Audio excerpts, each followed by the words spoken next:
እሺ ወደ እርሶ መጣለሁ መለሳለሁ ወይዘሮ ናዝሬት ወደ እርሶ ላምራ በነገራችን ላይ ተመልካቾቻችን በርካታ ሴት አመራሮች ወደ ስፖርቱ እንዲመጡ እንፈልጋለን አሁን ደግሞ አንጋፋ ሴት አመራር አጠገባችን ይገኛሉ ኢትዮ ኤሌክትሪክ አንጋፋ የሆኑ በስፖርቱ ውጤታማ በሆኑበት ወቅት ወይዘሮ ናዝሬት የኢትዮ ኤሌክትሪክ ስፖርት ክለብ አመራር ነበሩና እነዚህ አመራሮች ሌሎችም ተምሳሌት ይሆናሉ ብለን ነው እዚህ የጋበዝነው መጀመሪያ ፕሮግራሜ ላይ ስለተገኙ በጣም ደስ ብሎኛል እስቲ ሴት አመራሮች ብዙም በሌሉበት ነበር እርሶ አመራር የነበሩትና እንዴት ነው ሲደግፉ የነበሩ ሴቶች በስፖርቱ ውጤታማ እንዲሆኑ ሲደግፉ የነበሩ ነገር እናንሳ እስቲ ያው በወቅቱ እንግዲህ ረዘም ያለ ጊዜ ነው መስለኛል 1969 ጀምሮ ነው አመራር ላይ ነበርኩት በዛን ሰዓት የነበሩት ኤልፓ የሚባል ክለብ ነው ትንሽ ቆይቶም ያው ፈርሶ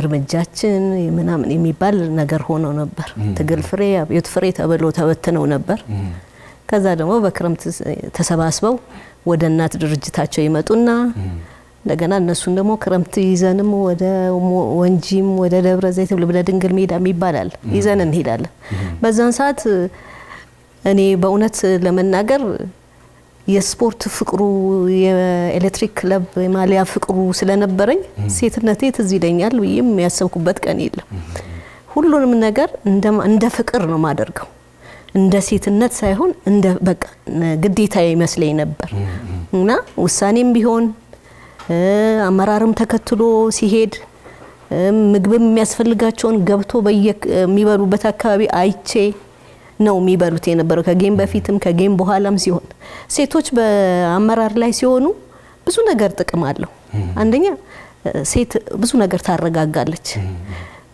ግጭትም ቢኖር ትመክራለች ታስታርቃለች ኃይለኝነቱ ወደ ኋላ ነው እንጂ የሴት የሚያጣው መጀመሪያ ቀዝቃዛ ሆነው ከአሰልጣኞቻቸውም ጋራ ከአመራርም ጋራ እርስ በርሳቸው ቢጋጩ እንደ እናት እንደ እህት በርደህ ሴት ስለሆንክ በርደህ ታረጋጋለህ እና ሴት በኖሩ በየክለቡ እኔ በወቅቱ እኔ ነበሩ የምለው ሰዎች የሉም ሴት ደግሞ ክለቦቹም በጣም ውስን ነበሩ እና ይገርማል እኔ ዝም እየዞረ በካመት አመት በኮሚቴው ላይ እየተመረጥኩ አግብቼም ወልጄም እርጉዞኝም ስቴዲየም አልጠፋም ነበር መጨረሻ እንግዲህ አሁን ወደ 28 አመት ይሆነኛል እንትን ያልኩትኝ ያው ክለቦችም የመጨረሻ ልጅ ነው ወለድኩኝ እንጂ የሴት ክለብ ውስጥ መኖር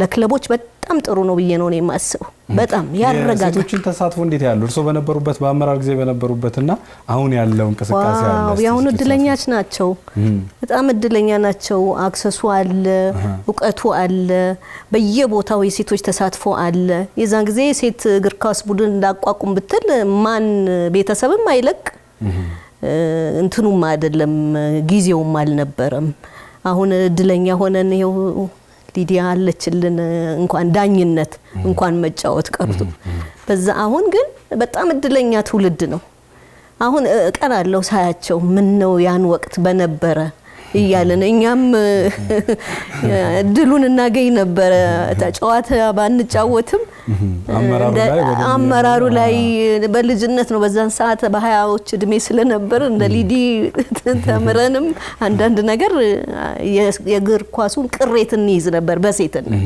አሁን ግን በጣም እድለኛ ናቸው እግዚአብሔርም ደግሞ ለወደፊቱ በኢትዮጵያ ውስጥ ያለውን የሴቶች እንደ ወንዶቹ ትልቅ ግርማና ሞገስ ኖሯቸው አገራችንን እንደሚያስጠሩ እርግጠኛ ነኝ ተስፋም አላቸው በትንንሽ ስህተት ነው ያው ልጆች ስለሆኑ ይማራሉ ከስህተት ነው መማር ያለብህም ደግሞ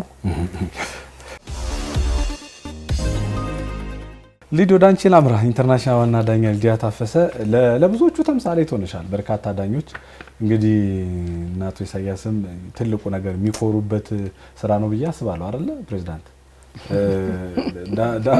ምንድነው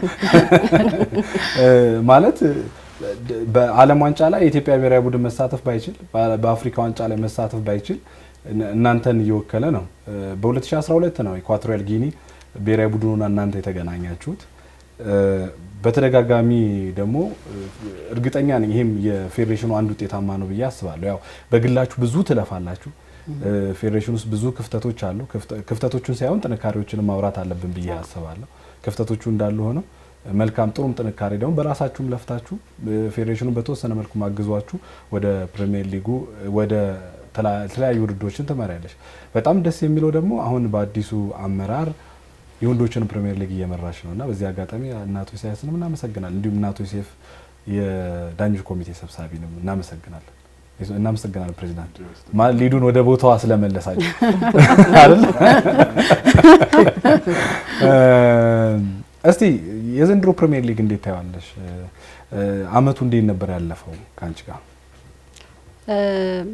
ጥሩ ነበር። ያው ባጀማመር ያው የ2011ን በሲቲ ካፕ የመክፈቻ የወንዶች ጨዋታ በመዳኘት ነው እንግዲህ የጀመርኩት። ከዛ በኋላ ወደ ጋና ለአፍሪካ ዋንጫ ማጣሪያ ቴስት ምናምን ስለነበረኝ ወደ ጋና ሄድኩኝ። ከዛን ደግሞ ለዛው ተመልሼ አፍሪካ ዋንጫ ተካፍዬ ነው የተመለስኩት። ዛን ያንን አመት ሙሉን የወርልድ ካፕ ፕሪፓሬሽን ስለነበረኝ ከተመለስኩ በኋላ ብዙም ሀገሪቷ ውስጥ የማጫወት አጋጣሚው አልነበረኝም። የሴቶችን እንግዲህ ሜቢ 4 ጨዋታ ወይ 5 ጨዋታ ጫውቻለሁ። እንግዲህ የወንዶቹን ደግሞ በተደጋጋሚ በሁለት ሳምንት ውስጥ 3 ጨዋታ እንግዲህ በማጫወት ሪከርዱን ሳይዝ አልቀርም ባንዴ። ከዛን ብዙም ጊዜ አልነበረኝም። ፖርቹጋል ላይ ጨዋታ ነበረኝ አንድ 15 ቀን። ያው እንደገና ደግሞ ኳታር ላይ የቪአር ስልጠና ነበረን። እነዛን ደግሞ በማስመልከት የአንደር 17 የአውሮፓ ቡድኖች ነበሩ ጨዋታዎችና እዛ ላይ የመሳተፍ አጋጣሚውን አግኝቻለሁ። ስለዚህ ሀገራችን ላይ ባለው ብዙም የመካፈለው አጋጣሚውን ባላገኝም ግን ያው የተሰጠኝን ለመጨረሻ ዓለም ዋንጫ ሊሄድ ስል እንግዲህ አዋሳ ከነማን ከንግድ ባንክ ያጫወትኩት ጨዋታ ነው። እንደውም በዝናብ ያለቀ ነው። እርግጠኛ ነኝ መቼም ከነሱ በላይ እኔ ነኝ የሮጥኩት። አረ የት ሁሉ ልትሄድ ነው አልፋው እያሉኝ የዓለም ዋንጫ ዝግጅት ስለነበር እንግዲህ ሊሄድ ገና 3-4 ቀን ሲቀረኝ ነው እነሱን ያገኘሁት። ስለዚህ ራሴንም ያየሁበት ጨዋታ ነው። ስለዚህ ጥሩ ጊዜ ጥሩ የሚባል ዓለም ዋንጫው ላይ የመጀመሪያ ጨዋታ ላይ ባሳየሁት ፐርፎርማንስ እንግዲህ ጓደኞቼ ሊዲያ ሌላ ጌም ታገኛለች የሚል ነበርና እንግዲህ ፌር ቢሆኑ ኖሮ ላንቺ ሌላ ጌም ይሰጡሽ ነበር እያለች ነበር የዛምቢያ ዳኛ እያለቀሰች ያወራችሁ። ያው ኖርማሊ እሷን በአራተኛ ዳኝነት ብቻ ስለተመለሰች ብዙ ፊል አድርጋ ነበርና እንግዲህ ጥሩ የሚባል ከእግዚአብሔር ጋር እግዚአብሔር ስለረዳኝ ጥሩ ጊዜ አሳልፌያለሁ። ወደ እናንተ ላምራ እስቲ። ወደ ተሻላሚዎች አንድ ሴናፍ አቁማ ቀርታለች። ያው በሀዘን ምክንያት ስለሆነ ሀሳቡን ተቀብለናል። ወደ አሰልጣኝ ላምራ፣ ወደ ተጫዋች ወደ አሰልጣኝ ላምራ። በነገራችን ላይ የኢትዮጵያ ስቴት ፕሪሚየር ሊግ የ2011 ኮከብ አሰልጣኝ ብለን የምንረጥነው የአዋሳ ከነማውን ዮሴፍ ገብረወልድ ነው። እንደሚታወቀው አሰልጣኝ ዮሴፍ ገብረወልድ የኢትዮጵያ ስቴት ፕሪሚየር ሊግ ከተጀመረ ጀምሮ በጣም በሚያስገርም ሁኔታ በዞን ተከፋፍሎ ማለት ነው 3 የኢትዮጵያ ፕሪሚየር ሊግ ዋንጫዎችን ማንሳት ችሏል። ከዛም ባሻገር ደደቢትና ኢትዮጵያ ንግድ ባንክን በመሸነፍ 2 ጥሎ ማለፎችን አንስቷል። በዚህም የዘንድሮ የኢትዮጵያ ስቴት ፕሪሚየር ሊግ የ2011 የጥሎ ማለፍ ኢትዮጵያ ንግድ ባንክን በማሸነፍ የዋንጫ ባለቤት መሆን ችሏል። በርካታ ወጣት ታዳጊ ተጫዋቾችንም ማፍራት ችሏል። በተለይ ደግሞ ተጫዋቿን ግብ ጠባቂ አድርጎ ለኢትዮጵያ ብሔራዊ ቡድን አብቅቷል። ፕሬዚዳንት ተጫዋች ነበረች። አባይ ነሽ አይደልሽ? የም ተከላካይ ነሽ አይደል? ዲፌንስ ነበር። እስቲ እሱን ነገር እናውራ ኮች። እንዴት አባይ ነሽ አሁን የብሔራዊ ቡድን ብቻ አይደለም በኢንተርናሽናል ደረጃ በፕሮፌሽናልነት ሀገሯም ታስጠራለች ብዬ ከምጠብቃችሁ ተጫዋቾች መካከል አንዷ ናትና ወንጂ ይመስለኛል ጨዋታው ትዝ ይለኛል። ወንጂ ላይ ነው በቀጥታ በርካታ ጎሎች እየተቆጠረባችሁ ነበር። በቀጥታ እሷን ግብ ጠባቂ ያደረግ ከውድድር ወጣችሁ። የዛኔ ሻምፒዮና ነበራችሁ የፕሪሚየር ሊግ እና እስቲ እንዴት ነበር እሷን ወደ ግብ ጠባቂነት ያመጣት? የመጀመሪያ እድሉን ስላገኘው በጣም አመሰግናለሁ።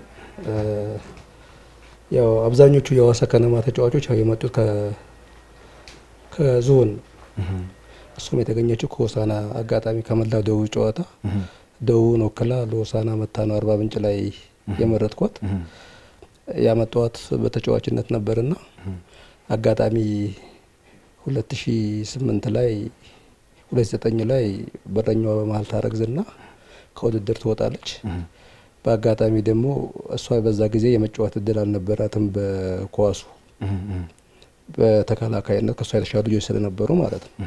በጣም ተቸገረ። በችግር ውስጥ በነበርኩበት ሰዓት እኔም አልነገረችኝም እና ከቶርናመንት ልንወጣ ነው ማለት ከዙሩ ልንወጣ ነው የነበረን 2 ጌም ነበርና በደርሶ መልስ በአጋጣሚ በረኛዋ አንዱን ጌም ተጫወተችና ሐዋሳ ላይ መልስ ጨዋታችን አዳማ ነበር መንገጥመውና አዳማ ላይ አልመጣም አለች። ከዛ ምንም ብዙ የሰራችው ነገር አልነበር። ድፍረቱና እምነቱ ስለነበራት ስቸገር አይታ ለምክትሎችን እኔ አልነገረችኝ። እኔ በቃ ማለት ኮች እንደዚህ የሚቸገር ከሆነ በረኛ እችላለሁ ትንሽ ሞክር ያለው በፊት እዛ አለች። ከዛ ገባች። እኛም እምነቱን ሰጠን ገባን። በሷ ጥረት አዳማ ላይ ቲሙን ይዛ ወጣች። በ2 አመት ውስጥ ለብሔራዊ ቡድን በቃች ማለት ዛሬ ያለችበት ደረጃ ደርሳለች። የልሳን ሴቶች ስፖርት የ2011 የኢትዮጵያ የሴቶች ፕሪሚየር ሊግ ኮከብ ተጫዋቾችን ሽልማት እንሸልምና ፕሮግራማችንን በዚህ የምናጠቃልል ይሆናል። በነገራችን ላይ ከአቶ ኢሳያስ ጅራ የኢትዮጵያ ኳስ ፌዴሬሽን ፕሬዚዳንት ጋር ሰፋ ያለ ቆይታ ወደፊት ይኖርናል ብዬ አስባለሁ። ከእሳቸው ጋር ቆይታ ማድረግ ነው የሚሆነው። አሁን ወደ ሽልማቱ ምናመራ ይሆናል። ፕሬዚዳንትን ወደዚህ ጋብዛለሁ የመጀመሪያው ሽልማት ስለሚሰጡልኝ ማለት ነው። በነገራችን ላይ በ5 ዘርፍ ነው እጩዎችን ያዘጋጀ ነው። የልሳን ሴቶች ስፖርት የ2011 የፕሪሚየር ሊግ ኮከብ ተጫዋች፣ ኮከብ አሰልጣኝ፣ ኮከብ ወጣት ተጫዋች እና ኮከብ ሪፈሪ ብለን መድበናል። ሊዱ በዚህ ፕሮግራማችን እንግዳም ተሸላሚ ናት እና ከፕሬዚዳንት ከአቶ ኢሳያስ ጂራ ጀምራለሁ። የኢትዮጵያ ሴቶች ፕሪሚየር ሊግ የአመቱ ኮከብ አሰልጣኝ ዮሴፍ ገብሬን አድርገናል። ኢትዮጵያ ሴቶች ፕሪሚየር ሊግ በ2011 በጥሎ ማለፉ ሻምፒዮና ነው። ከዚህም ባሻገር በፕሪሚየር ሊጉ ማለት ነው 5 ዋንጫዎችን በማሳካት ውጤታማ ሆኗል። አቶ ኢሳያስ ሽልማት ይሰጡልናል። ዮሴፍ ጋር እንግዲህ ተመልካቾቻችን የአመቱ ኮከብ አሰልጣኝ ዮሴፍ ገብሬ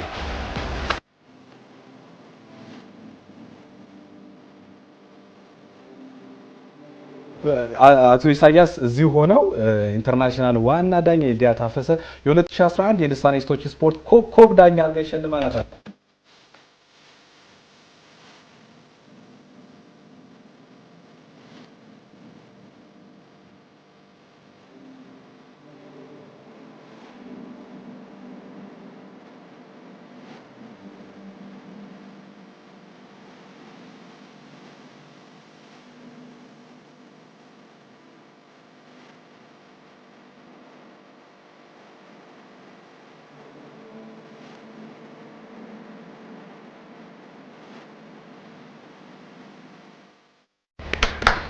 እንግዲህ ፕሮግራማችንን ማጠቃለያ የምናደርገው በፕሬዚዳንት መልእክት ነው። እሱ በ2012 ሴቶቹ ተጠቃሚና ተሳታፊ እንዲሆኑ ብቻ ሳይሆን እኛ የምንፈልገው የአፍሪካ ዋንጫ መግባት እንፈልጋለን፣ በዓለም ዋንጫ መታየት እንፈልጋለን እና እስቲ በአጠቃላይ ጠቅለል አድርገህ ፕሮግራሙን ሀሳብ ውስጥ እጅግ በጣም አድርጌ ነው የማመሰግነው። መቼም